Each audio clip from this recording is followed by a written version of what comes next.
sikit. Yelah Ini kau. apa saya nak buat Kak Firi? Kat sini dekat laluan Wheelchair, wheelchair untuk ke wheelchair. dataran. Panjang-panjang ni, boleh tengok dari hujung sana sampai ke hujung sini. Okay, berkarat. Jadinya kami nak tunjuk demo menembak kawasan karat ni menggunakan sabun badang. Yang kita dah transfer dalam botol ni. Okay. Adakah benda ni boleh hilangkan ataupun memang kita tak ada pilihan, kita kena cat semula. Okay, so kita cuba sekarang by Pak Kodi.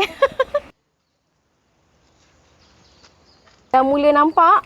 Dah mula nampak dah. Yang Kak Pak Kodi tak berus lagi, Kak Feri pun tak ada berus pun lagi, kita pun tak ada tembak water jet. Pak Kodi hanya spray saja menggunakan sabun badang. Okey, menggunakan sabun badang di dalam botol spray tu, boleh nampak kesan yang ketara. Dengan ni mungkin dapat menjimatkan 80% daripada kos yang sebenar. Silap-silap 90% daripada kos sebenar. Sangat-sangat banyak penjimatan. Pak Kodi pun hanya simbah menggunakan air dalam gayung je. Sebab kat sini kita orang tak ada plug nak pasang water jet. Okey, so kita guna gayung je. So Pak Kodi silakan. Perhatikan ya.